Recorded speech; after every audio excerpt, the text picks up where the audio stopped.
is all I know.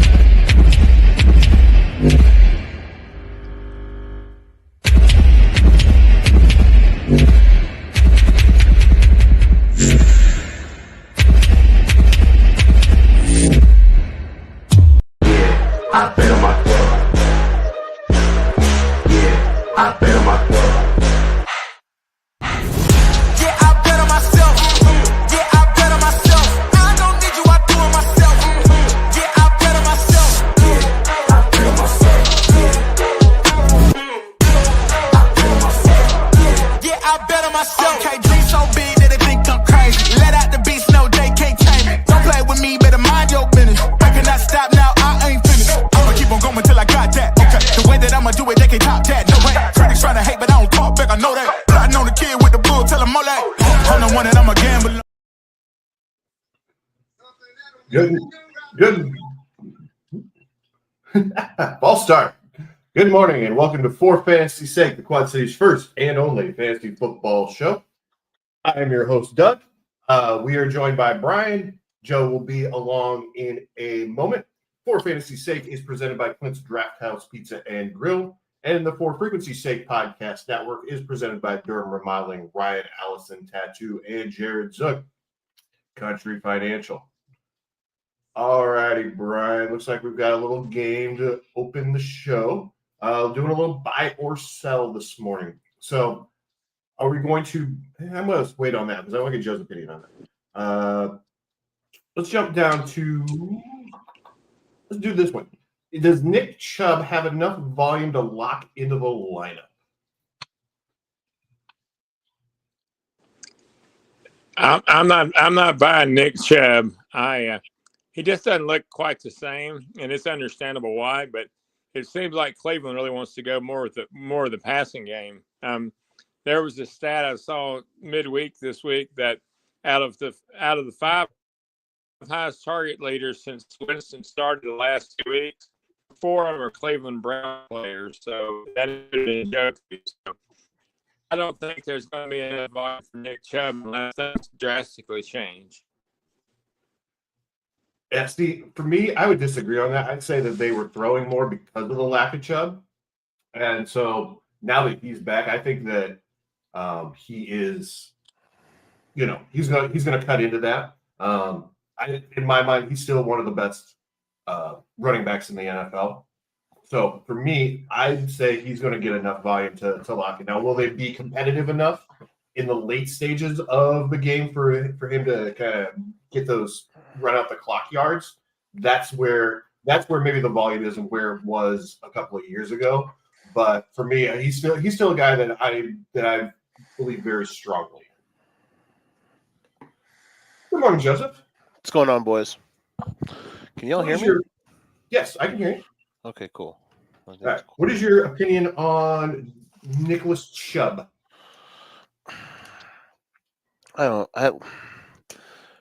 opposed to the question in the chat, I would probably sell. Just because, they've definitely been pass heavy these few weeks. Now, granted, in his return, so they played. Who did they play in this first game back? Cincinnati. That was his first game back, and then they played the Chargers, who's a good defense, or they played the Ravens, who's a good run defense, and they played the Chargers, who's a good defense in general. Which is still kind of a wild thing to say out loud. But I do believe that, the numbers haven't been too great, but and there's probably other options, I think you were just kind of saying, if there's options at running back. So I'm more of a hold than a sell. It's kind of like I need to see more before I'm super all right, let's go, because it's the carries are going up 15 and 11, 16, and then 15, but he hasn't had over 52 yards. And the only reason he was even playable in any of those games is because he had the touchdown against Cincinnati, and even then he only had 10 points in a PPR setting.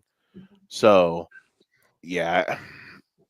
And I don't even think it's a him problem. I think that offense is just kind of a wreck, and their offensive line isn't great. So I'd probably sell on putting him in lineups for now. Okay, that's fair. All right, so let's jump to the top. Is Aaron Rodgers back in the saddle? Brian, let's start with you. For me, right now he's a guy I don't mind using in DFS, as you'll see a little later. He's not a top 12 QB1 guy, but we're heading into a lot of bye weeks. We got 4 this week. I think there's 20 bye weeks in the next 4 weeks, so there's like a 6-pack thrown in there too. So yeah, I mean he's the kind of guy you can kind of latch on to for that anyway. Yeah, someone who's starting him today, he better be. No, I think so. Production wise, I mean, he's second in the league, isn't he, in touchdown passes on the year, or in that realm? He's like either tied or just behind the league leaders in touchdown passes. It's an offense that passes a lot because Breece Hall turned into a scrub overnight, pretty much. Maybe the most disappointing fantasy player all year. That should be like an award. When we do awards, we need to have that list just for, S's and G's. So yeah, I think yes. I think, he's right out in for one example, like he's QB 13 in a league I'm in, which is 4-point touchdown passes in an ESPN league. So he's right outside of a top 12. He's been fluctuating in and out throughout the year. He's only had one horrendous fantasy. He's only had 2, I should say. Well, I guess outside of week 1, he's only had 2 below 12-point games. I mean, now granted, he isn't out here exploding, and it's not obviously what it was when he was, rattling off MVPs like it was candy. But I do think he's borderline worth playing, and especially like Brian said, we got a bunch of bye weeks coming up. So having him on your roster, definitely not the worst thing in the world, even though I do believe their bye week is 2 weeks from now. So keep that in consideration. It is. In my league of record, we had on waivers were Tua, Herbert, and Aaron Rodgers. Aaron Rodgers is my third of those 3, but primarily because my starter is Joe Burrow, who has the same bye week, so I couldn't really pick him up. But I mean, I would encourage others that look at schedules, go ahead and look at that now. I mean, you need to prepare for it now if you can. Yeah, and out of those groups, I think Herbert would be if you just had to pick those 3, I mean, Herbert would be the one I would invest in. Though Tua has played well, Herbert's been balling lately. Just the touchdown passes aren't there, which is unfortunate. Yeah, but he's starting to pick that up too, and he's averaging over 30 passes per game, which earlier in the season he wasn't. That's who I've got. That's who I picked up. So I got Burrow and then Herbert. So. It took 2 months for Jim Harbaugh to realize, oh, this guy's really good. Yeah, we're just gonna stop giving the ball to J.K. Dobbins and his destroyed knees made out of granola. We're just gonna let Justin Herbert rip it. I think he decided this isn't Daniel Jones. So exactly, yeah. And meanwhile, I hate Aaron Jones with a white hot passion, or Aaron Rodgers, and that man will not be any part of anywhere near my roster because freaking weirdo. Looks so hateful. I am. I'm a bitter old man. All right, Joe. Can Jalen Waddle get enough touches to start again? No.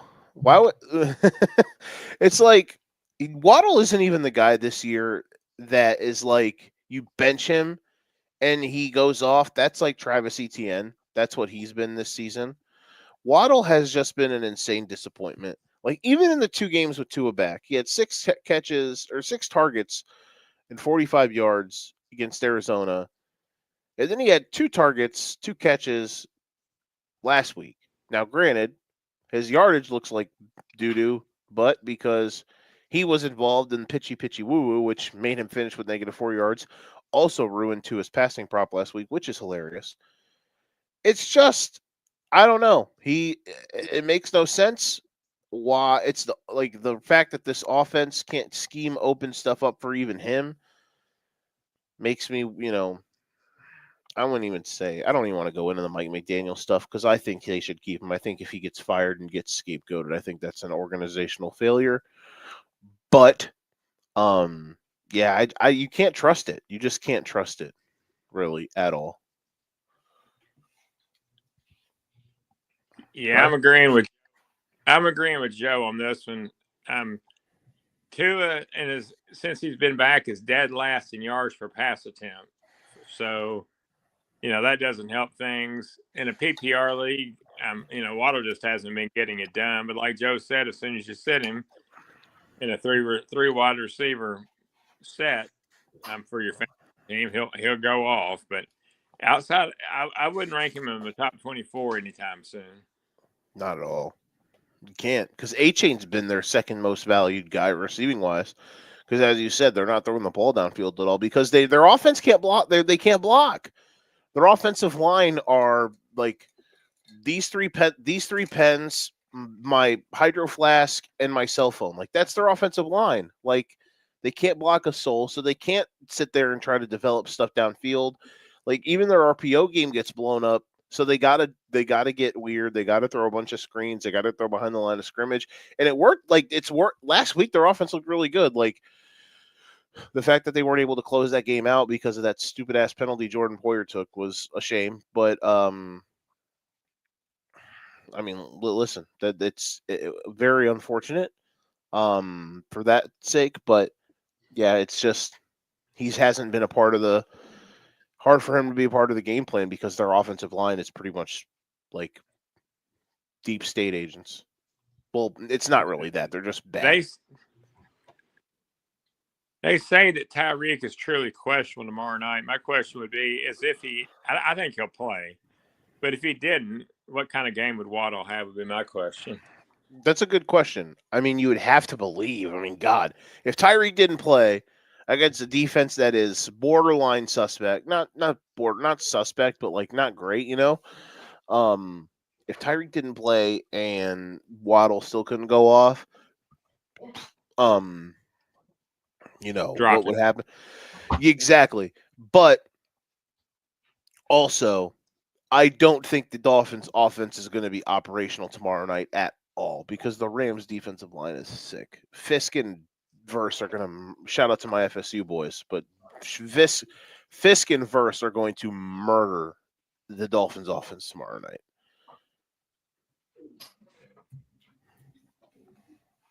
Quick comment. I think the NFL has an offensive line problem.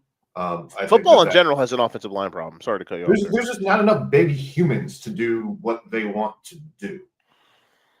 And that seems to be the crux of it. Basically, if your team stays healthy and your offensive line is average to above, you've got a very good chance of winning.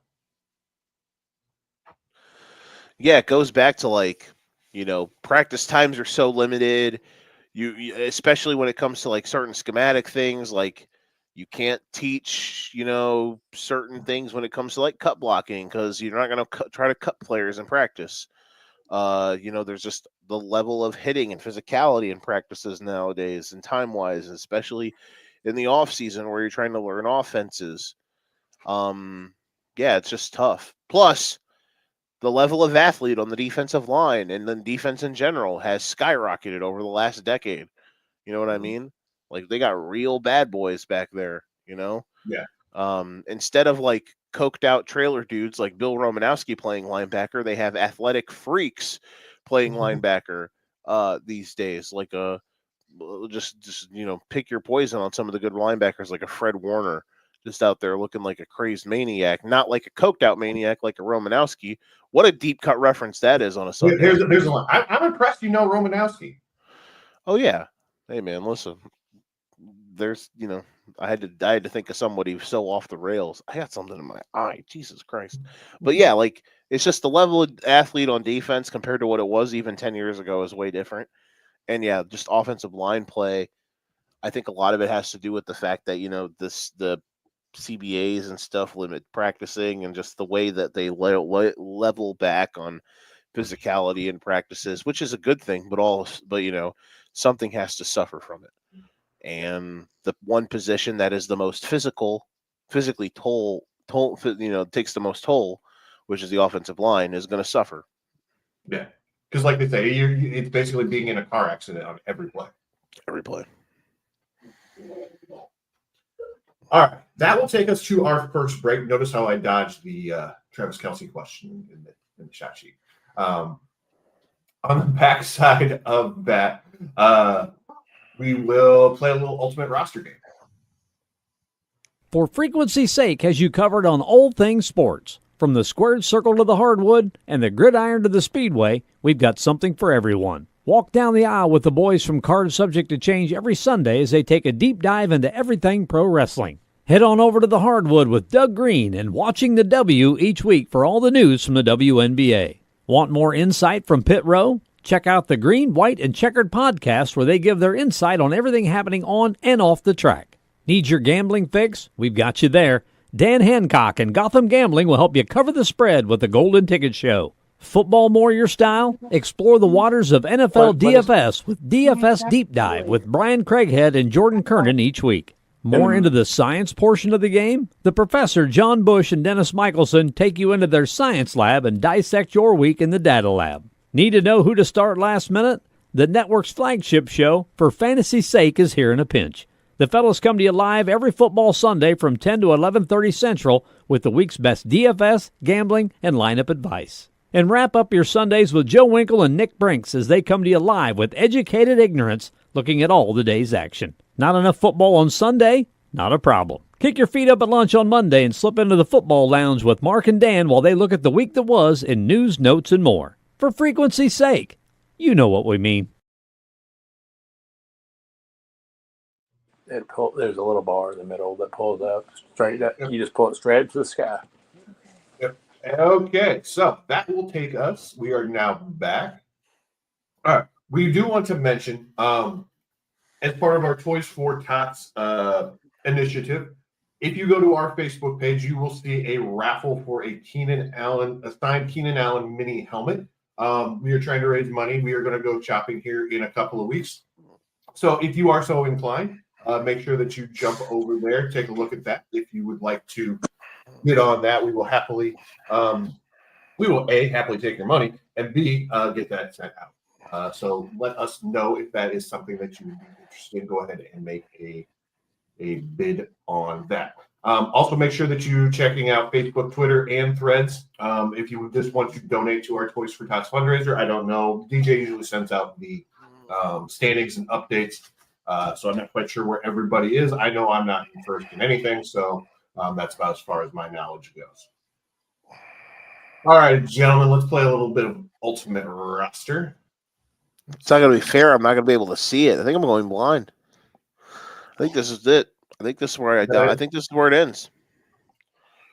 It's been a good run, Joe. It's been a great run, honestly. Like, shout out to this run that we've been on. But Jesus Christ, my God. You're going to have that thing amputated. I feel like I got skunked by Ric Flair. All right. So, about to get hit in the figure 4. All right, the only 10 I see, shout out to the Card Subject to Change boys, must have attended an NCAA Division I college in the state of Tennessee during their collegiate career. Transfers are acceptable. All NFL career stats will be applied. Oh, my God. Well, I'm assuming that the quarterback would be Peyton. Yes. Running back Alvin Kamara. Just going to throw that one out there. So these are all University of Tennessee players? Somebody who's played in the state of Tennessee. So it could be Vandy players, Brian. Come on now. I know. We don't really have any. So Diego Pavia stand up, even though they got smoked yesterday. I'll go Jason Witten at tight end. Oh, that's a good one. Good pool. That's a good one. Who's a good receiver? I mean, also, hold on. Wait a minute. Terrell Owens he went to Chattanooga. You're right. Okay. Look at me. My brain is large today. Terrell Owens. What do we need a flex? My flex would be, what was the guy's name? Jamal Lewis that played at running back? For the Ravens, who almost broke the rushing record like in 2002 or 3? Yeah. Yeah, that would be my flex. Where did he go to school? UT. He went to Tennessee. Yeah, let's do it. Let's ride it. I think we did pretty good here. Yeah, we did. I feel good about that. Submit. Holler. All right. Okay. All A Who did we pluses except miss? for I can't even. It's got to be a receiver or a running back. I mean, obviously a receiver, or running back. Isaac Bruce. Oh damn! Oh, I didn't wow. realize. Yeah, you and me both. He went to small school, I guess. Yeah. That'd be why all those qualifications on there because Isaac Bruce. But yeah, that's pretty good. Isaac Bruce went to he went to Memphis. Did he? Yeah. Okay. See, that's crazy because I didn't even think of Memphis. And when we were obviously, which is dumb because it isn't Tennessee, hardy har, but I wasn't even thinking of guys that went to Memphis. Now, granted, there's only like 3 or 4 players that I can think of football wise that played well in the pros that went to Memphis, and probably that's stretching it. But hey, we did really good there. I'm proud of us. We did. All right. Where's the other? It's been too long since I've had to do this. Where's the? I remember it was like at the top or at the bottom to pick another game. Where's Donald when I need him? Donald, honey, where are you?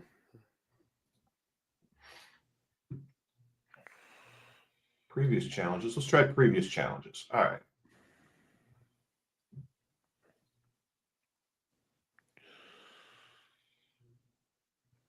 While we're looking, the Giants just scored to make it 10-7. So the fact that you're watching that game is a problem. yes, I know that's a gambling problem for sure. No, I didn't gamble on the game. Brian needs to seek medical attention. Exactly. I wanted to see how bad Daniel Jones could look. I mean, it kind of makes the breakfast a little more appetizing, really. There you go. The eggs are fluffier.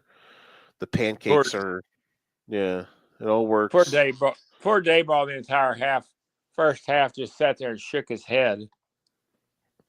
I just woke up to Nick in the chat saying Daniel Jones, and I couldn't imagine what that was. Yeah, I was like, that could literally be almost anything.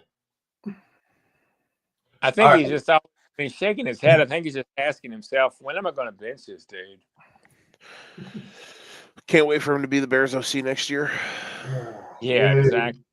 And great. The touchdown was not a passing touchdown. Tracy had a run, I think. So. Good for him. Good for Tyron Tracy. All right. This one, we play Herculean Heroes. Last name was start with the letter H. All career stats will be applied. Letter H. Wow. That's tough. Franco Harris. There you go. I mean, since I learned last week that he had fantasy football stats, yeah, I mean, that's a good one. Here's Franco Harris. Why is he not showing up? Yeah, who in the 7 type in Franco? But they're not going to let us go that far back? No, they did. They did last week, yeah. What about Joe Horn at wide receiver or flex? I like that. That's a good one. Big fan of those early, like mid to early 2000 Saints offenses. Aaron Brooks, shout out to my guy. Joe Horn, legendary touchdown celebrator. Oh yes. Yeah, the cell phone, hiding the cell phone, I think, in the goalpost or something. Yep. I'm trying to think, who the heck what's that quarterback starting with H? Outside of Justin Herbert, that shows my age. That would probably be fast. Herbert Humphreys, wasn't there? Humphreys. Stan Humphreys. Played for the Vikings. No, he played for the. Yeah, I feel like Herbert's going to be have better stats. That's what I think. He's been around long enough. So we still need a tight end and a flex. Yeah. Wow. Hamilton, Harris. Was there Hamilton? Is anybody named Hamilton that was good? Hamilton. Not Hardy. That I can think of.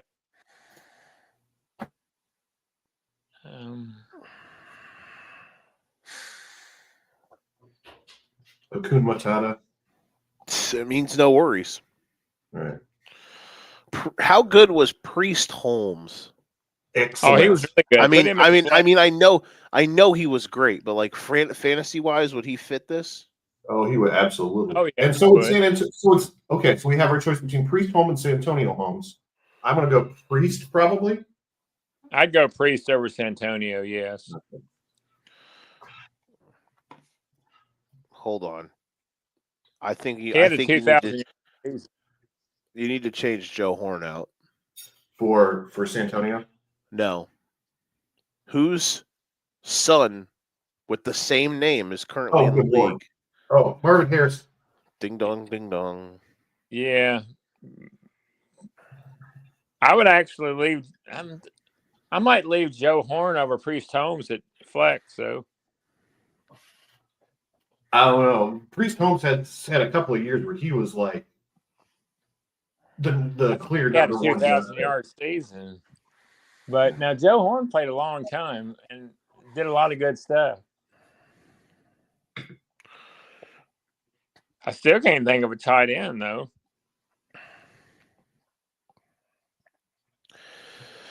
Yeah, that's where I'm stuck. Hunter Henry. Wait, LOL. No. Yeah, maybe.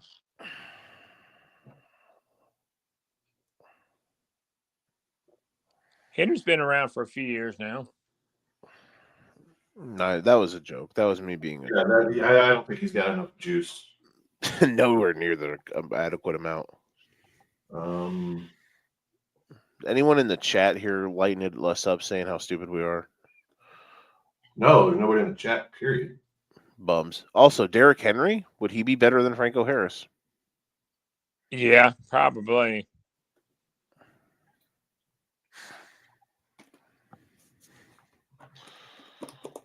And I just can't think of a tight end. Yeah, I go ahead and throw in Hunter Henry. Why not? Why can I spell Derrick Henry? All right. Or Taysom Hill, LOL. Yeah, exactly.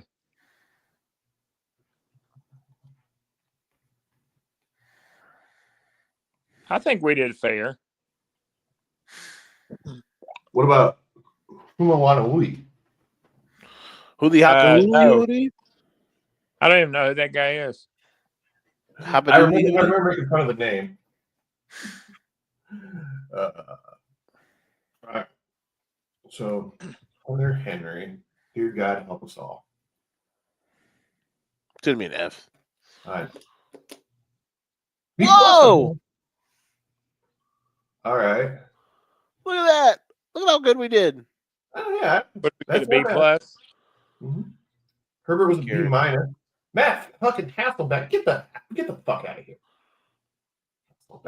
My bad on saying we should change Franco Harris with Derrick Henry. Torrey Holt and Todd Heap. Torrey Holt. God damn it. Oh, wow. Yeah. I'm kicking myself about. I should have remembered Todd Heap wasn't that good. I can't imagine Hunter Henry was that much worse, to be honest. But yeah, Torrey Holt was a bad mess. Yeah. All right. Well, we had one really good one and one really bad. I'm proud of us. I both of them are pretty decent, so could do a lot worse. Yes. All right. Well, make sure, folks, make sure you get your questions in. We will answer those as we go along, or we will catch them at the end.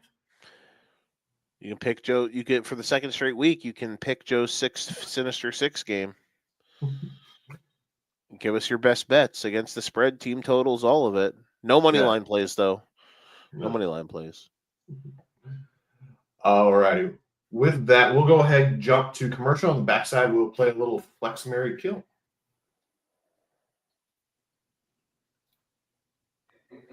Serving the Quad Cities area since 1973. And with over 50 years of excellence on their track record, you'll see why it's so easy to trust their experts when it comes to all of your home improvement projects.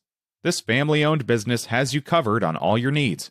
Protect your home or building from the elements today and get great roof repair services. Need new windows? No problem. Durham Remodeling can upgrade your windows and doors. Whether you want to upgrade the little details in your home or office, or want to tear a room down and start fresh, the expert contractors at Durham Remodeling have your back. Even the smallest changes can completely transform your space. Ready to start entertaining your friends for backyard barbecues? Durham Remodeling will help you plan, design, and build your deck and patio for the perfect outdoor space.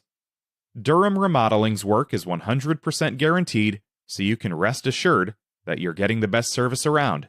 Call 309-786-6715 today for your free estimate for all your roofing, siding, flooring, windows, and painting needs. That's Durham Remodeling, 309-786-6715. All righty, welcome back. All right, we're going to do a little flex, marry, kill now. We'll start at the top of the list. So, gentlemen, your choices are Najee Harris, Rashad White, and Rico Dowdle. Let's go Rico Dowdle, send him to Mars. They're either going to win today, by the way, because it's going to be the most hilarious outcome, or they're going to lose by 50. By the way, God, what a horrible set of DJ knows his shit because he always just puts like the worst possible options on here and makes you consider death every time, which is great. You know, that's how it's supposed to go. It's premium content. Premium content, yeah. Rico Dowdle, like death to Ming. Flex Rashad White, start Najee Harris. I just threw up in my mouth a little bit saying that. I think I agree with that. I've got the same. I mean, I'm going to start Harris. Rashad White's the ultimate flex, and then Dowdle's the sit. He's the kill for sure. I think the whole Dallas offense, besides the possibility of CeeDee Lamb, is going to be a kill, and he's not going to have his normal game either. So, all right. Next up from the wide receivers, you have Ladd McConkey, Nuke Hopkins, and CeeDee Lamb. CeeDee Lamb is still the bona fide number one here out of this group. Though Ladd McConkey is very close to being number two, but DeAndre Hopkins, I think last week will not be a flash in the pan. So unfortunately, Ladd McConkey is going to get killed here. But DeAndre Hopkins, he's playing really well and getting a lot of targets. But I think DeAndre Hopkins, that offense is getting better each week, and I think him being on there is very good. As I was just saying about the Dallas offense, what does this say for CeeDee Lamb's prospect for the day when he's compared to these two guys? DeAndre Hopkins had a big game last week, so he would be my he would be my flex for sure, and my kill has got to be McConkey, just like Joe said. But it just tells me a lot about CeeDee Lamb's the company he's running with right now. The good news for Lamb is his target share is still probably going to be nuts because it's not like Cooper Rush is incompetent. You know, he's a solid backup. So, but yeah, the reason I just am so down on it is like because of how just bad their team is in general. So at the beginning of the year, we had to put always every week. CD would have been top 5. I could still see him being top 12, maybe low end wide receiver 1, maybe top 15. But that's about all I can see. I had a point to make, and I can't remember what it. I know what I was going to ask. Hopkins' touchdown rate. There's no way you can keep that up, right? That's going to regress some.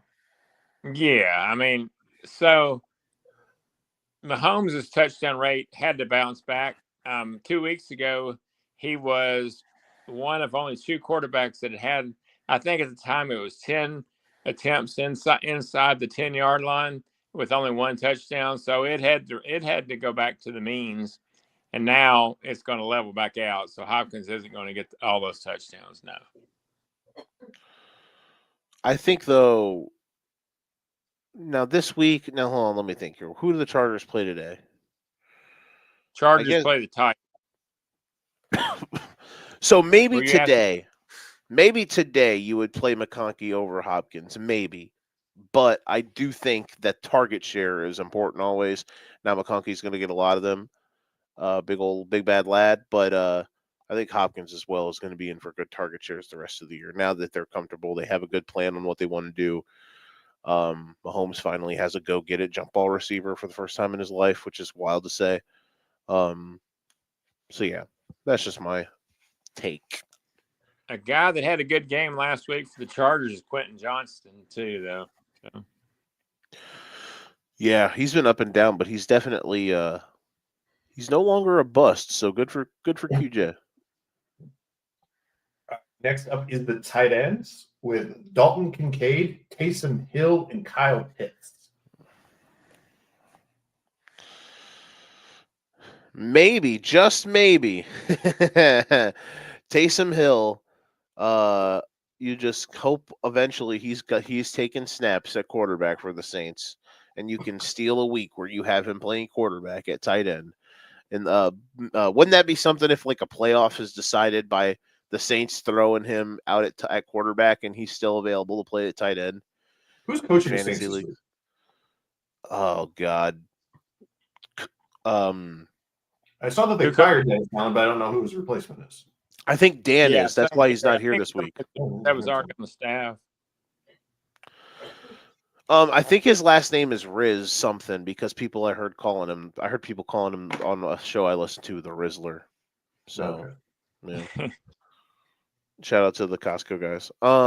Bring the boom, baby. But Jesus, what a sad state of affairs the tight end position is. Man, Kyle Pitts is by far number one here. And he's actually had a really good year. I'll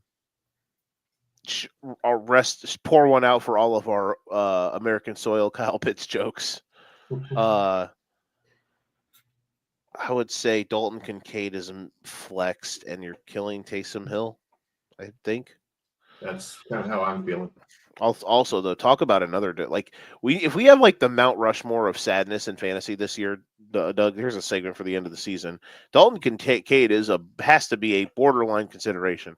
Like I don't know, a great thing to try to find out in American history is like who was the fifth choice for Mount Rushmore, So yep, that would be Dalton Kincaid.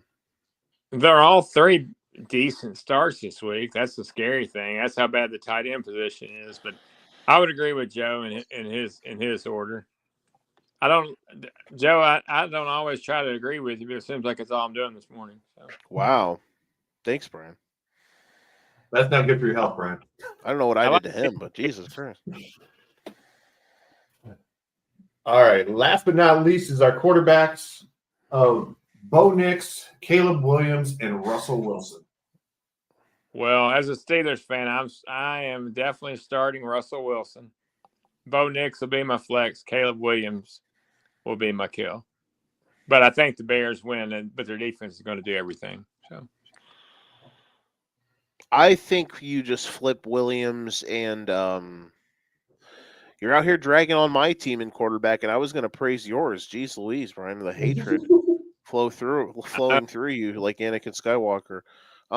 Yeah, he just hadn't been good, and DJ Moore, I guess as I understand it, mid-play, he decides he'll go run to the bench because he tweaks himself. So, if DJ Moore got kidnapped, I would not care. Like tomorrow, like if he got kidnapped today before the game, I think it would be better for the team. I despise him. Watching him being forced to cheer for a team he plays for makes my skin crawl. You're not forced. I mean, that's true. Great point. But no, I think Caleb will have if the Bears, if they have any sense of just self-preservation, they win. They will play well today. I think Caleb will play well today. Better, at least. I would take him over Bo Nix because I still listen. Maybe I'm just a hater. Maybe I'm just a hater. Now listen, Doug, shock, me, a hater, crazy. Who would have ever thought? But I still think Bo Nix's numbers are fraudulent and fake. I don't think he's that good. So, and against the Chiefs defense, I think Spags is going to ragdoll him today. We're going to all now listen, if I'm wrong, I'm wrong. I'll eat it, and when we do the show tomorrow, we'll talk about it. But I just think today is a bad day to be Bo Nix. See, I lean more towards Brian. One, because I had a team with both Trevor Lawrence and Anthony Richardson, so I had to go pick up Russell because I didn't have any other choice. But two, Nix has played decent. I mean, even if his numbers are fraudulent, I think give me the guy playing for somebody who has some offensive credentials versus the quarterback with the franchise that has ruined their last 3 rookie quarterbacks. That's a great point. That's a fantastic point. You got me on that one. I will say this. I haven't gotten a chance to watch a lot of Bo Nix, but I watched him last week against the Ravens, and we just saw what Joe Burrow did against the Ravens and has done twice this year. Bo Nix has a long way from being a credentialed quarterback. I just think for today that Nix will have a slightly better game. Those are all fair points. Those are agreed. I think it's crazy that in the year of our Lord, 2024, we are all like no doubt saying Russell Wilson is no longer a question, which is a wild thing to say.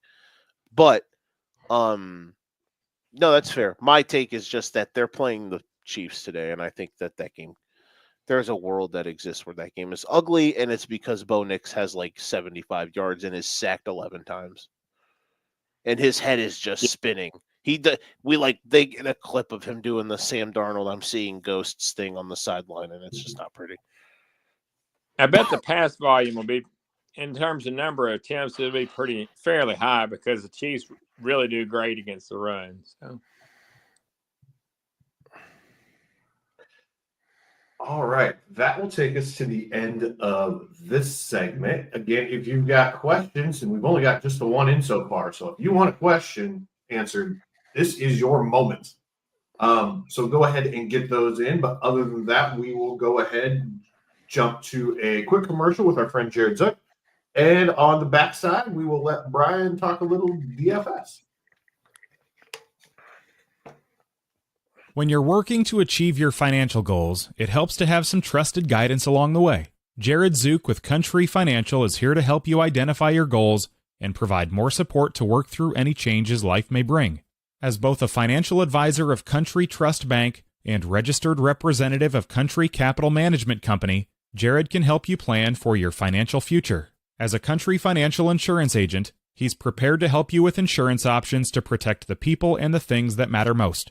Jared is there to support you as you plan for the future and to help you worry less and live more. Jared is licensed to insure in Arizona, Colorado, Illinois, Iowa, Indiana, Kansas, Missouri, and Tennessee. Call Jared today at 217-698-0599 or find him on Facebook at Jared Zook Financial Representative and tell him For Frequency's Sake sent you. When we do the last show of the year, I'm going to put together a pop quiz, and one of those questions is going to be, can you name all of the states that Jared Zook can insure you in? That's a good one. Do you pay attention to our commercials? $25 gift card to Whitey's if you do. I would take that. All righty, Mr. Brian, enlighten us about the DFS of the week. Well, so I would encourage all of our players to be somewhat creative this week. There's only 10 games on the main slate, and typically my higher price players are running backs, but this week I'm going with more of a wide receiver look. Out of the top 10 rankings on CBS, 5 of them are not even part of our main slate here. They're all in primetime games and are on a bye week. So kind of an interesting week. So I would encourage to pay up for receivers this week. some of my favorite stacks. I like. We talked about Aaron Rodgers earlier. It's kind of a weird stack, but I like Aaron Rodgers and Garrett Wilson after last week. I don't think he can make those kind of plays again. I also like the aforementioned Russell Wilson and George Pickens today. And I'm not going to – the highest price stack in the whole boat, and I couldn't get to it, is going to be Hurts and A.J. Brown or Saquon, but I couldn't financially get to that one. So.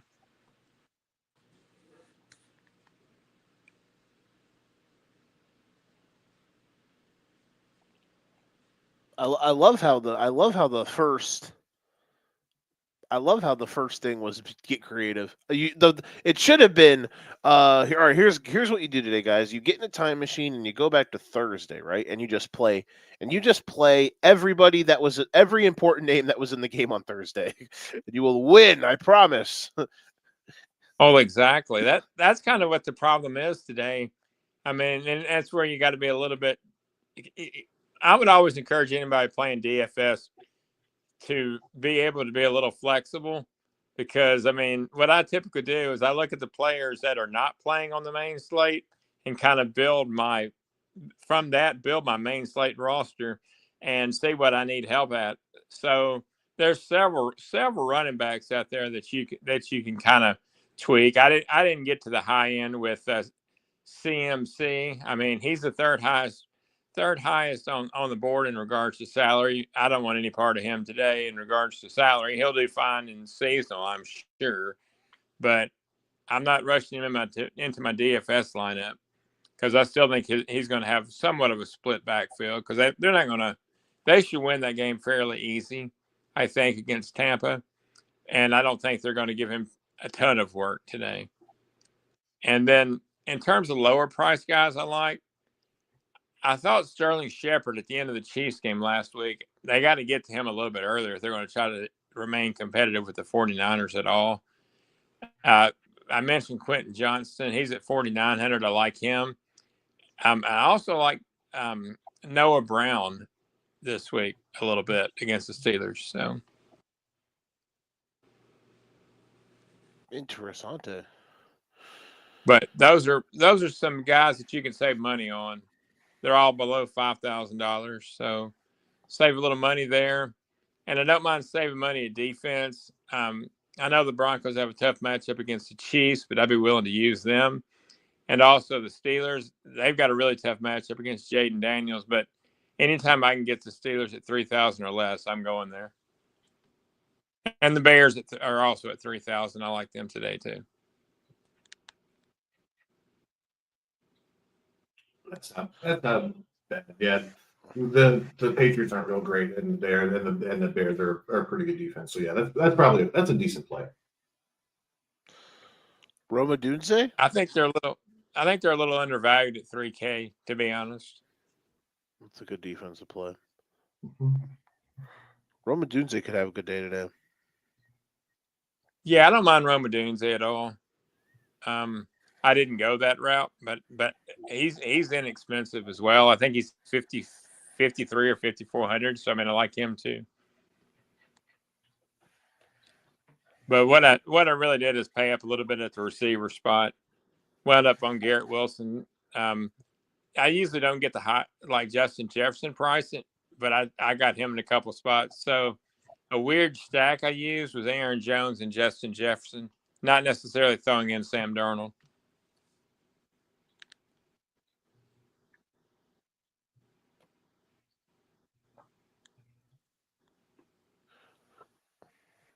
What are some other stacks you like this week, Brian? Is there a couple of good stacks that you like? Yeah, I mean, definitely like the Wilson and Pickens, and like I said, it's going a little bit more or less expensive. So the other one I like is Darnell Mooney and Cousins. I like that stack. That's been almost like a weekly stack that I don't mind trying to use. And then the third stack was Rodgers and Garrett Wilson, because you can pay down at quarterback this week, even going down as low as I think Herbert is really undervalued. He's at 52 or 5,300. And to me, I mean, he's almost off the page. You have people that aren't even starting today getting a higher salary than that. Yeah, that's good value. So I think there's a lot of options, but it's just you don't have your typical players that you typically do because you have some that are on bye, and then you've also got a lot that are playing in primetime games, like Joe said the other day. And I think the Rams-Dolphins game tomorrow night could be fairly high scoring. And then I don't mind the Texans-Lions game. There's a couple of decent scoring opportunities there. So there's a lot of players that you wouldn't mind playing in your main slate that you're not going to be able to. Do we have a Nico Collins word yet?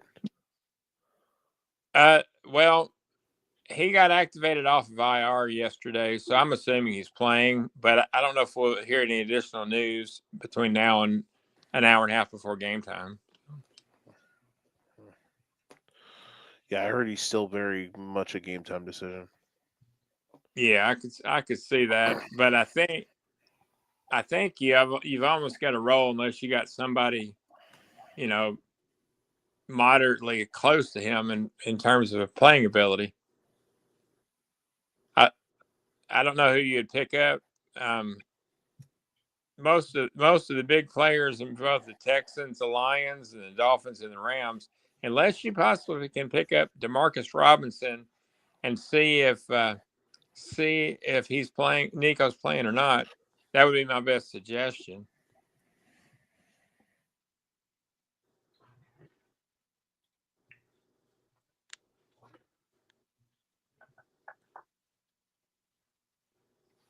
So I'm trying to think. Like, what about? I'm trying to think of some other good value. I mean, tomorrow night, like you said, it's going to have some good options where you can have some fun. Tonight's game should be good. What about some looking at the Niners Bucks game? Could the there's got to be some stuff where there may be some San Francisco.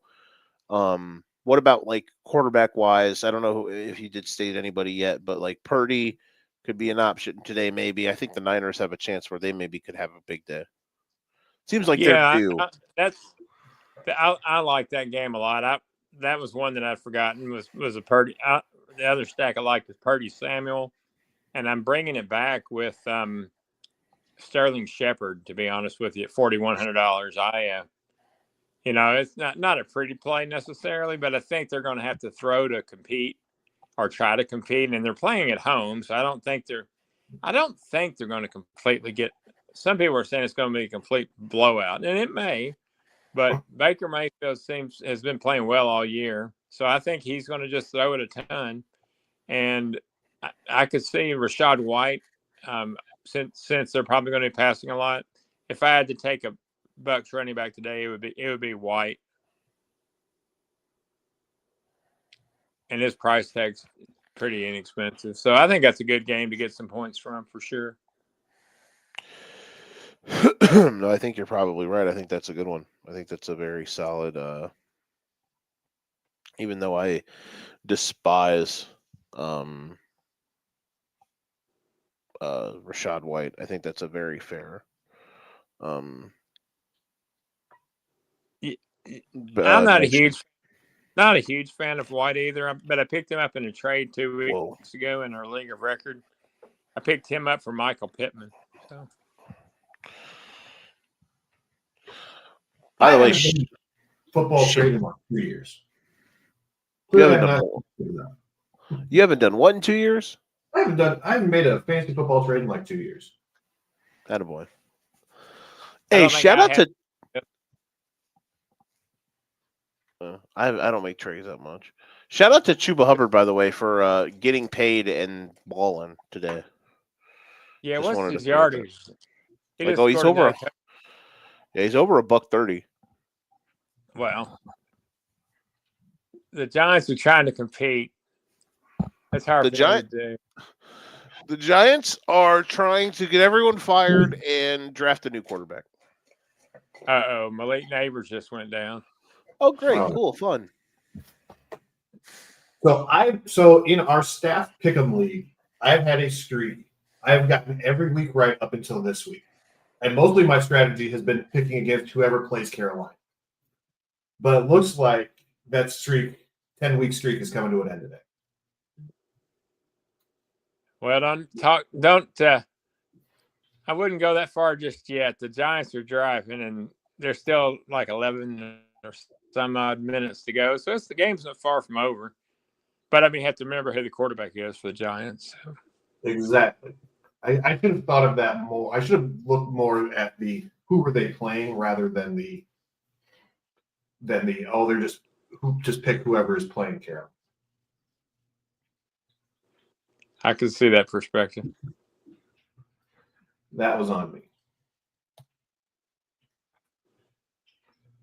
So did Daniel Jones throw Malik Neighbors a fucking hospital ball? Pretty much. I mean, it was high, and he had to jump up to get it, and it looks like I don't know if it's his shoulder or maybe he hit his head. It's hard to tell. They're at a commercial now. So.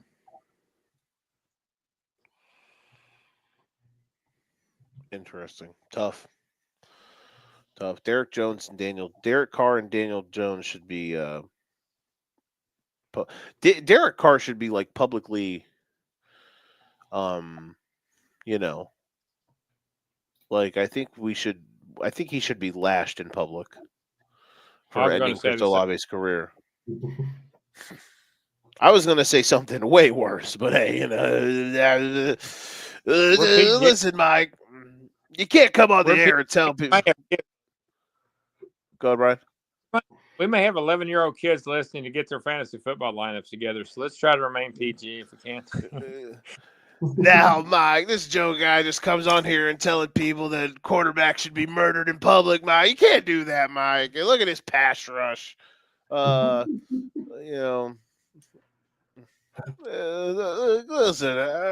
you can't do it that way. I mean, it's just, what are we doing? No, Jim, I don't know, Jim. I think if a guy deserves it, he comes right here and he look at the telestrator, he puts it across, and look at his brain splattering out of his nose. Oh. Halloween was last week, Jim. I'm just saying. Got more with That's that. because I guess it was 2 weeks ago. I could be really divisive and hit you guys with I walked in and there was Derek Carr. I said, wow, he's such a bad quarterback. And there he was being a bad quarterback. I said, some would say the worst quarterback of all time. And then on Tuesday, Dennis Allen, you're fired. I didn't do the you're fired good, but, it's all right. Yeah. All right. So Nick Briggs will be proud of me. Yes. Just to kill a couple of minutes, DJ had some birthdays. There's some guys with some birthdays this week. The aforementioned Lad McConkey's birthday is Monday, and he has a game Sunday. And then everybody's favorite tight end, Zach Ertz, his birthday is today. What is your guys' feelings on guys playing on their birthday? Do they typically feel like they do good, bad, doesn't matter? I think there's a decent chance that you would think that they're going to get like a touchdown, maybe. I could see getting an extra target or maybe an extra couple of carries or something. Yeah, there's something to that. I could definitely see it. I hope they all do well on their birthdays. Yeah. You would think that maybe if they were like in the red zone, they're going to try and scheme up a birthday touchdown for somebody, maybe something like that. Might be give them an extra crack at it just because it's their birthday. But I don't know if head coaches really kind of think about those types of things during the game. They're like, oh, it's Lad's birthday tomorrow. I need to get him a touchdown. They're like, no, they're just trying to win the game. What's got a better? Oh, go ahead, Brian. Sorry. You're okay. At least Ertz and McConkey, they are both on the favorite team today. So now, as a Steelers fan, I think the Commanders are going to necessarily win, but they are favored. So. What's got a better percentage hit? The The player who's at a birthday for a touchdown, or the player who's about to be a new father for a touchdown. So because they're going to throw it to him, so then they can do like the baby celebration in the end zone. That's a good point. I think I'd go with that side. Now, the question I've got. So I was watching the Braves. I'm trying to think who it was. One of the Braves players became a father right in the middle of the game. I think it was Austin Riley, and they pulled him right in the middle of the game. Did they pull the guy in the NFL too, or like if his wife suddenly goes into labor or starting to progress? Did they pull him from the game, or I don't know? Not usually. Yeah, it's not usually to my knowledge, but that's it probably depends on the person, right? And baseball is different. Because football, you come in and out. Football and basketball, you can come in and out. Baseball, once they pull you, you can't go back into the game. So typically that's like a decision they'll make prior to the game. That they're like, if she goes, you're leaving. Where football, those football heads are crazy. And they're like, oh, it's football. I have to play football. I don't care about my kid. I need to play my football. So, they're more likely to play through the whole game and then go to the hospital afterwards. Yeah, I think you're right. I just thought it was interesting when I saw the Braves player, and there was also a Reds player. The same thing happened to him. Tyler Stevenson, the catcher for the Reds, they pulled him right before the game. So I remember, like Doug, you might remember this. I remember back in like the mid 2000s. Remember Derek Fisher when he was on the Jazz, like was late to a playoff game because I think he just had a baby, and then Something went like off. that, yeah. See, that's different. You have the baby before the game, if you're at home anyway. If you have the baby before the game and you can go to the game, that's one thing. But yeah, I don't know. If I want to get on my soapbox for a minute, if I want to have a educated ignorance with Doug Green segment here. The thing they always, especially during like draft season, that gets under my skin is they're like, does this guy love football? Is football his biggest thing in his life? And I'm like, no, it shouldn't be. Like, yes, I understand that like you're about to pay him like a gazillion bucks, but like there's something psychologically wrong with you if the only thing that you care about in your life is football. I mean, look at Russell Wilson. Normal people aren't, when they're on IR out there in the end zone taking phantom runs, like he did in that one Monday Night Football game that they were like showing. Like, if I'm sick, I'm not in my office pretending to type on my computer. It's just the psychology behind it just drives me insane sometimes. I love that you're passionate about it. Job interviews going, does this guy love accounting? Does he love legal mumbo jumbo? No. No other profession does that. Does he love bagging groceries? Does he love pushing carts? Does this man love baking cookies? Is that the only thing he cares about is his sugar to flour ratio?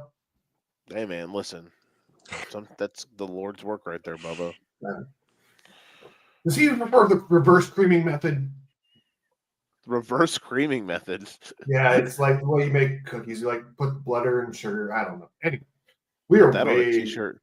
We're way off the beaten path. Hey, we are. We need to go to commercial. Joe, that's usually your job to take us into the crazy town. I was gonna make a really bad. Does she love dancing at 2 a.m.? Sorry. Oh, does she love working till 6 in the morning? Can't hire her for this establishment. She isn't passionate enough. Jeez. All right. We need to go to commercial before the FCC comes and gets us. And then on the backside of that, Joe will talk his Sinister Six.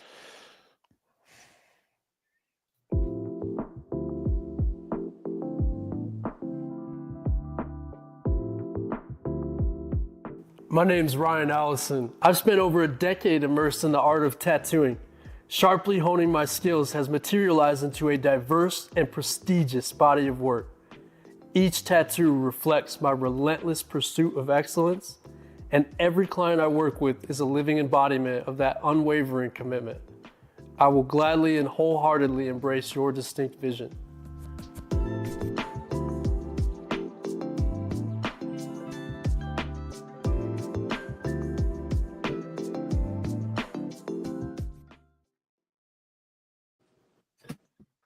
I have my little rant, and then I play the commercial where Brian Allison talks about his love of tattooing. So that rant didn't age at all. Does he love injecting ink into people's body? Does he love projectiling colorful assets into people? That's fine. All right, Joseph, the floor is yours. Let us know. Actually, I want to ask you the question I asked you yesterday as the opener to this. The Bears are, at least at one point, you could get the Bears for -6.5 this week, which is the biggest advantage that they have in the Matt Eberflus era. It's got to be, right? Well, hold on. They were 6.5. They were 6 or 6.5 against Carolina a couple weeks ago. Yeah. Which makes sense because the Panthers are, well, I mean, listen, the Giants are out here trying to reinvent the wheel on mediocrity today, apparently. But the Panthers were at least. Can you believe that the Panthers are like a quarter away from winning they're half a quarter away from winning back-to-back football games? Oh my God. It's crazy. Yeah, now they just have a holding call, so they're up 17-14 in this 1st and 20. So tough. Well, so much for that. So yes, the Bears are -6.5. So if it's not, it's tied probably for the biggest spread. And what a great segue there, Doug. You're truly a professional because that's where we're starting today, and we're not taking the Bears. We're taking New England +6.5. Listen, this is a multitude of things. This is an emotional hedge, not because I care anymore, but it's because I'm going to love cashing this while the Bears lose outright and Matt Eberflus tomorrow gets left on the cutting room floor as he publicly gets taken out by a hitman that maybe I ordered for him. I'm not sure. Also, the Patriots, since Drake May became the starting quarterback. Let's just, I like to back up my analysis with facts. Yes, they're 2-7. We all know that they're 2-7. But the last 2 weeks, Drake May against the spread machine. They beat the Jets outright. I know Drake May didn't play for most of the game, but he started it and played well until he didn't. And last week, Drake May, with all of the world, a.k.a. me depending on him, extends the last play of the game for an hour and a half to get the touchdown and to guarantee my cover, mostly, even though it got a little dicey in overtime. But listen, we're going to take the points. Drake May is good at his job. Caleb Williams is also good at his job. That's the only thing we're worried about is the Bears having pride, and the Bears don't have any pride. We saw that last week, folks. So, yeah, Patriots +6.5. Maybe win outright. I don't know, but I think that they're going to cover. This game is more than I initially thought it was, so we're going to take it. Sometimes you play a number, sometimes you play a team, sometimes you play sometimes when you pick a team, you're doing it as the old poking a stick meme, telling somebody to do something.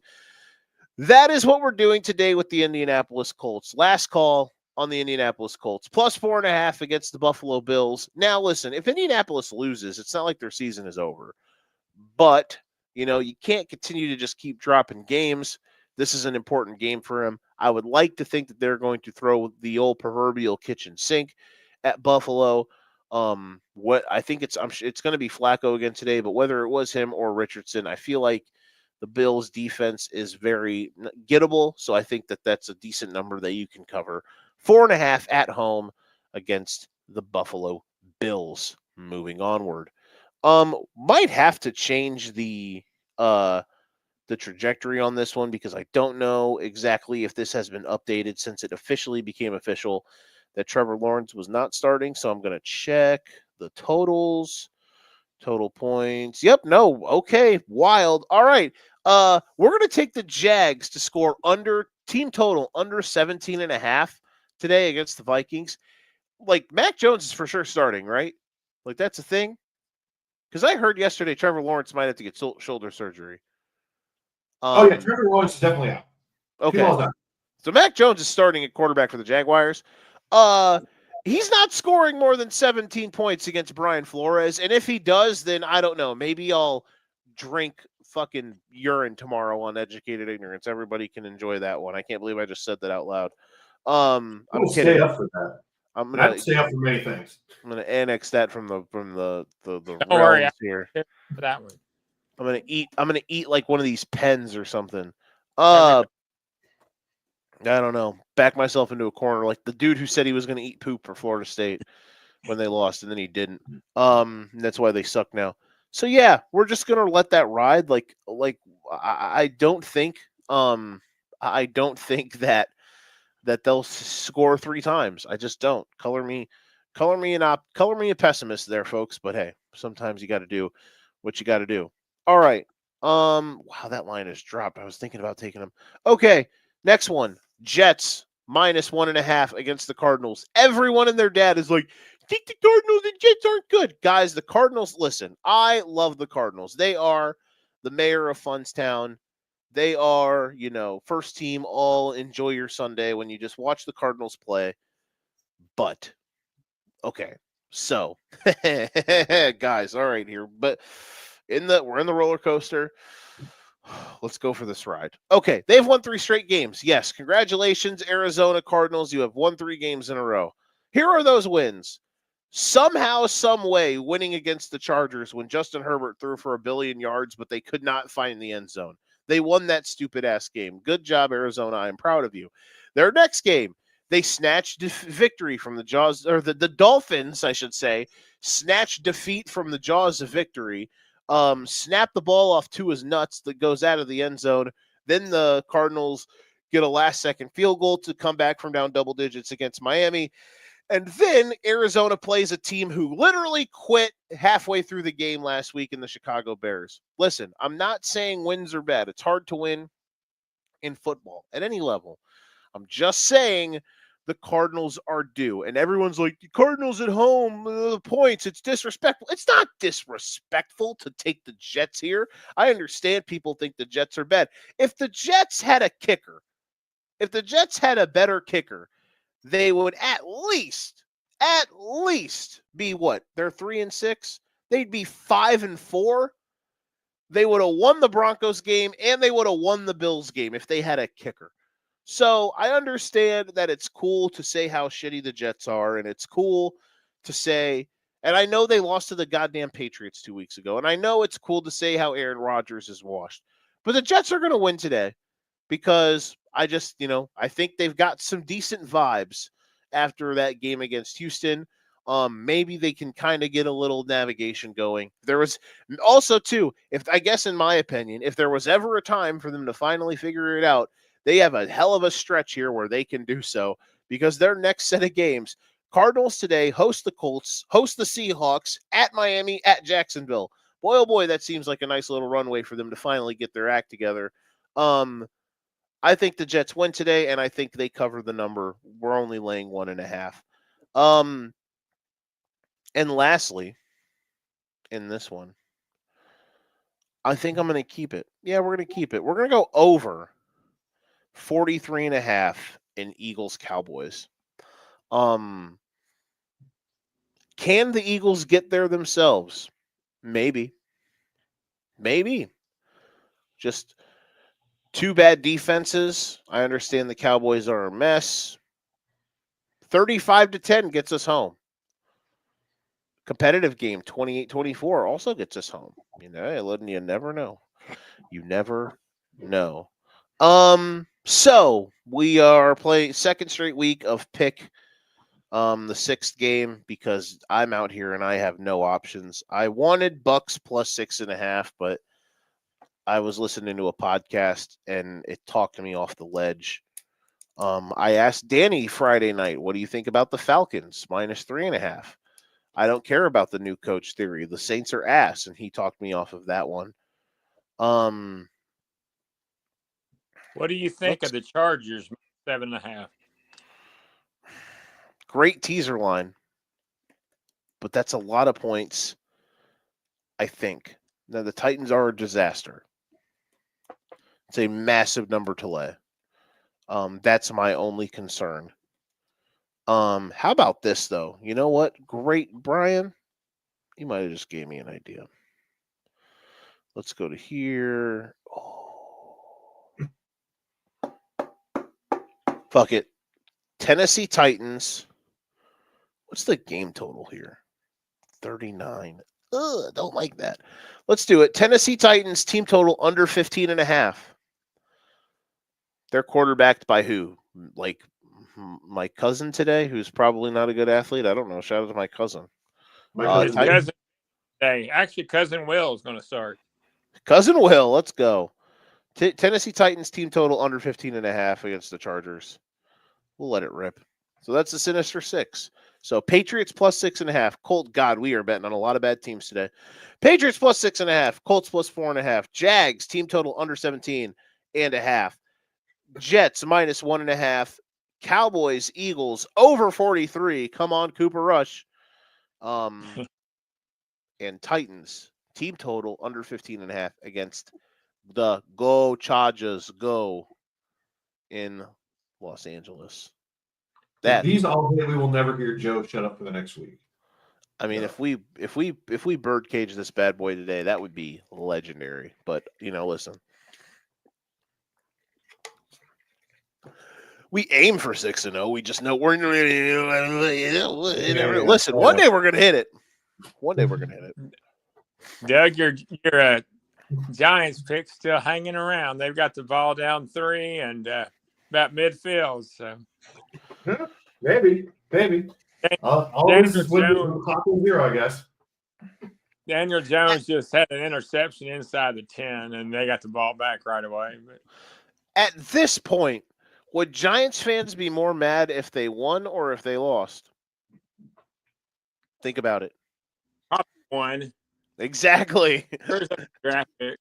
Yeah, they want them to go down there and kick the field goal and get the tie. Yeah, exactly. That's a great point. All right. Last call for your question. We've only got a couple in the queue, and one of them from DJ, which we will continue to ignore. So rude. Get those questions in. On the backside, we will answer them all. Once I figure out how to work a computer. There we go. Do you love everything sports? So do we. That's why we shop at Atomic Sports Cards and Collectibles. Atomic has everything you could ever want to blow up your collections. They have sports cards ranging from the 1980s to today, whether it's singles, wax packs, hangers, or boxes. They've got vintage hats, clothes, and collectibles from your favorite teams to widen your collection. Check out Atomic Sports Cards and Collectibles today at 102 4th Street West, Milan, Illinois. You from the West, the podcast covering Illinois high school football. Weekly analysis and reaction from around the western side of the state of Illinois. This is the game we had circled when the year started. Follow along on YouTube and Twitter, and subscribe wherever you listen to podcasts. It's big-time football out there tonight, and I know we can play big-time football. You from the West, we got you covered. Joe, I think I already know the answer to this question, but I'll ask you anyway. Who won the Big 6 playoff game this week? Oh, Quincy did. Yeah, that's a lot. Yeah, that's what I thought it was like 7-7 at the end of the first, and then somebody said they went crazy in the second quarter, and that was kind of it. So. They're really good. Now they play. I think they play St. Rita next week, which would be a good game, very good game. So they will be tested. That by far the best team they're going to play all season is next week. So, but just because we have the time today, yeah, they play St. Rita. They get past that's going to die in the semis. But hey, if they beat St. Rita and got to the semis, I mean, would be great. Would be really cool. But Yeah, they only have at max one more win left on their schedule because if they play in the semis, they would play Mount Carmel, who might be the best team. Well, one of the two best teams in Illinois. One of the three best teams in Illinois. And they murder everybody. So, Quincy, I hate to say your season's coming into an end soon, but hey, back. Yeah, this is the state tournament. So, Quincy is 2.5 hours south of where we live. Shout out Mark Hespin. Yeah, shout out to Mark Hespin. They got some dudes. Oh, I now know why. Wow, that's wild. Mike was telling me, Morrissey, the Moline coach, was telling me that he wished they could have gotten Whitney Young in the second round, and now I see why, because they got blasted by Bradley Bourbonnais. They were the 1 seed in 7A. So yeah, that's a tough draw for Moline. If they could have been 1 seed lower, they might have been in the quarters. Which sucks. But yeah. Saturday at St. Rita at 3. I'm gonna have to find a way to try to pay attention to that game. That'll be a good one. Be a good ass game. All right. Let's answer some fantasy football questions. Again, you still have time to get them in because the bucket is light this week. So get them in. All right. First up is Untamed Music. Good morning. I had Jamar Chase, Mark Andrews, and Chase Brown on Thursday. My question is, should I start or sit the rest of my team? Jesus Christ. What did Mark Andrews have? Did he have I'm sure he had a touchdown. I know he's playing much better. Yeah, I don't know what he did.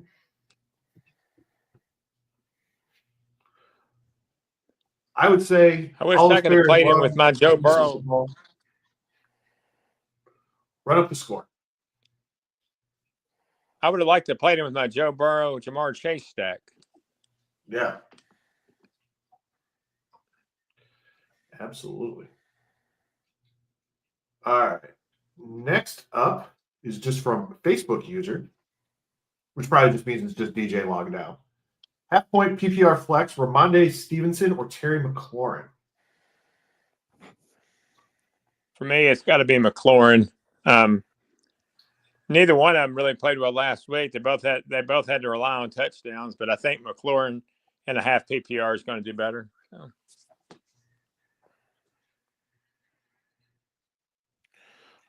Sorry, I'm making a joke to DJ about something. Terry. Give me Terry. Scary Terry? Yes, I agree. He is scary and his name is Terry. Yes. All right. Other one that did actually come from DJ using his real name. That is burner account. Sterling Shepard, Parker Washington, or Alec Pierce? Considering I'm going to go with my boy.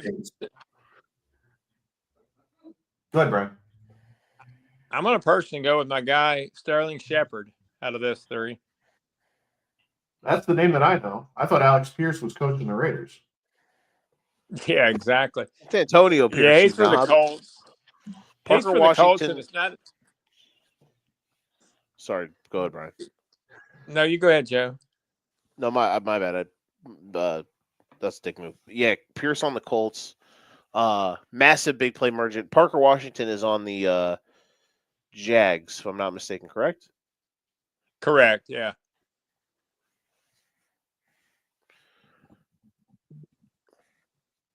And shout out to Sterling Shepard. He's like defied the laws of physics for like blowing out every ligament in his knee and his Achilles lat like a few years ago. Good on him. He was like if he wasn't the best wide receiver in his draft class, he was like top 2 or 3 when he came out of Oklahoma. So he's hung around for a while. He's been around for Sterling Shepard. He played with Baker at Oklahoma, and he's been around since like 2018 or so. Yeah. Yeah. He's managed to hang on. Good for him. All right. Since we don't have any more questions, we will move on to said rapid fire. All right. Who is your quarterback one of the week? They've already played. Both of them. Both Burrow and Lamar. That's 1 and 2. But three can be Hurts, I guess. It's a good point. If those aren't the two all-pro quarterbacks at this point, what are we doing? Right? Yeah. Like, come on now. Like, those two guys are playing at such a freaking elite level. But yeah, I would. I think Mahomes could have a decent day today, though. That defense is really good. Give me. Give me. Here's a deep cut. Shout out to Jordan Wrangle. Sam Darnold. Come on. I was thinking that. I think I would go safe. Give me Josh Allen. Yeah, it's fucking boring. Lame. All right. Next up, running back. DJ in the chat. Give me Andre Iguodala. Running back 1 today. All right, who's gonna pick him? He's back. I'll take him. I'll take since I'll take all the boring stuff this week. So I'll take the MC. Welcome back, Christian. My take has been lit on fire. Give me Saquon the Don, baby. RB1. Just give me J.K. Dobbins. There we go. Boom shakalaka. Wide receiver 1. Also played Thursday. Yeah. Justin Jefferson. Not a bad choice. Never a bad choice. A boring choice, yes, but never a bad choice. Let's get weird here again. I'm just out here picking outliers of guys that it would be cool to go. This ain't even weird. Give me the Sun God. Give me Amon-Ra. Not bad, not bad. Give me. I'm thinking one of the Eagles wide receivers. I was thinking A.J. Brown, but I'm thinking now that he might be hurt this week.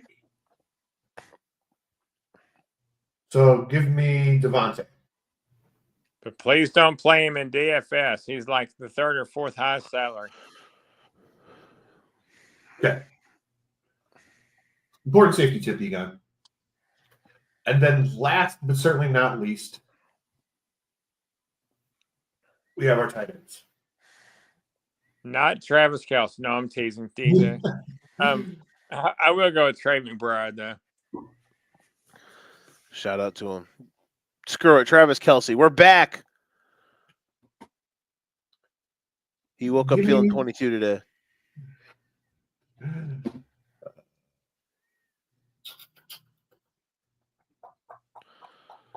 Give me my boy Kittle just to get underneath DJ's skin. I'm putting this on here just to make sure that we hold his feet to the fire. Not that. I mean, that one too. But hey, DJ saying he'll do educated or smart if anyone outscores Chase. So 60 points from a receiver today. Wait, anybody or just a receiver? What would a quarterback have to do to have 60 points? Like, what's the highest scoring game you've seen from a quarterback ever?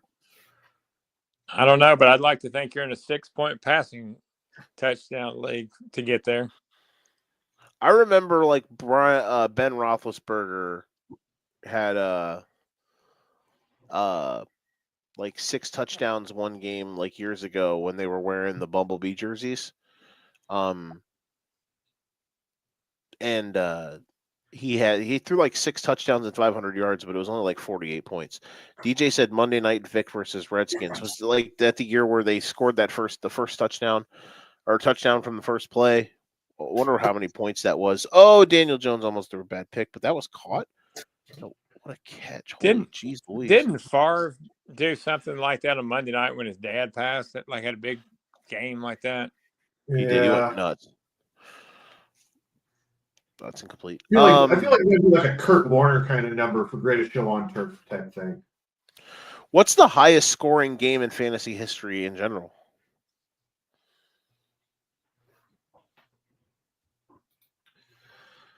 Highest scoring. Oh, you're looking it up. I thought you would know that. Fantasy. That's not called. No, he dropped it. Wow. He tried to sell it though. Good on him. Yeah, I mean that was a heck of an effort. He tried to be like, guys, I caught it. Absolutely. What are you talking about? Are you crazy? I caught that ball. It wasn't even close, was it? So here's your answer, boys. Has to be in the 70s. Nope, 68. Oh, wow. 68. Means no one's ever scored a nice amount of points. That's tough. Was that in 1968, you say? No, 68 points and 61. In 1961. Okay, that doesn't count. What's the highest scoring normal game? Jerry Rice has a 60.7, a 61.9, and a 65.5. He's goated. Oh, my goodness. Wow. How about this? Jimmy Smith, 291 yards and 3 touchdowns. Wait a minute. What's Julio's game then? Julio had the 300, but did he not have the touchdowns? Must be, because he's not in the top 25. That's tough. Doug Do Martin, you know I remember that 55er. Do you know who the single game reception yardage leader is? In one game, it's not Julio, or it's oh no, Julio only had like 300. Someone's got more than that, right? It was T.O. for a long time. Didn't somebody pass T.O.? Well, it was actually before T.O. and it still stands. Flipper Anderson, Rams, 336 yards. There we go. Flipper Anderson. I remember that when I was a kid. That's a deep cut. Gale Sayers, fantasy football. Jamal Charles in 2013 had just under 60 points, 5 rushing touchdowns. That'll do it.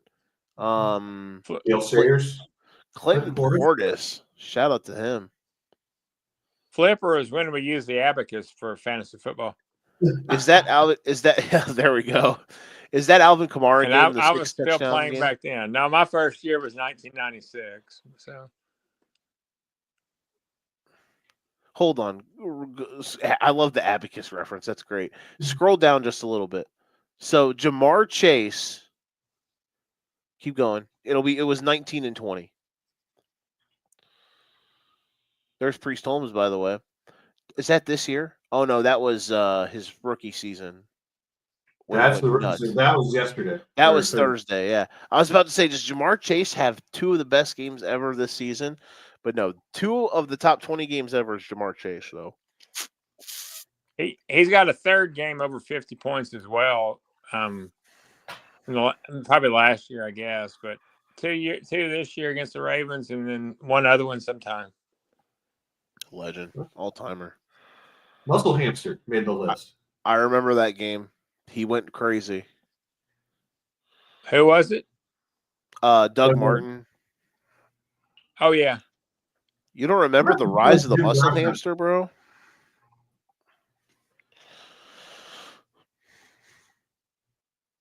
That's crazy. All right, boys. Good way to end the show with some fantasy football history. Yes. I concur. All right. Let's call it a day. So, thank you everyone who tuned in today, sent in all of your questions. Make sure that you join the entire crew here over the next 8 days, because I want to get all the way out to Sam's show next Monday. So we have Educated Ignorance tonight, tomorrow. We have Card Subject to Change later on this evening. We will have the Football Lounge on Monday or Tuesday. I can't remember when the guys are going this week. And like I said, and then Points in the Paint next Monday. Who else am I forgetting on the roster? We got so many damn shows. I can't keep them all straight anymore. But make sure that you tune in. Subscribe to all of them on iTunes, Spotify, all of your favorite podcast catchers. Check out the YouTube channel. Check us out on Facebook. As DJ said, donate to Toys for Tots. Again, we are going shopping on the 23rd. You have less than 2 weeks to donate and to make kids happy for this Christmas. Yeah, donate or you hate children. Exactly. That's what Joe says every year. Yeah. Programming note, we're not live tonight, but we are live tomorrow. Scheduling stuff, and Joe just wants to go to bed before 3 a.m. on a Sunday. Probably, though I'll still probably be up at 3 a.m.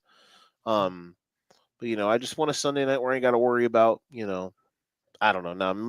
But anywho, tomorrow night we will be live. Nick and I, we will be doing our mid-season awards. Come by and enjoy all of them. We're going to do a lot of fun stuff. So tomorrow after the Rams-Dolphins game, we will be live. And somebody has 60 points today. DJ Jarvis will be there as well. Yes. So root for any pass catcher to go over 60. All right, Brian, take us on.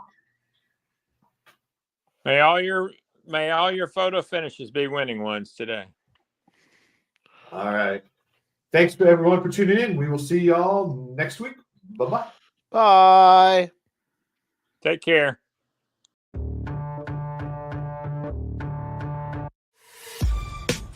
This has been a For Frequency's Sake Podcast Network production. For more great content, subscribe to For Frequency's Sake on YouTube, Facebook, and Twitter.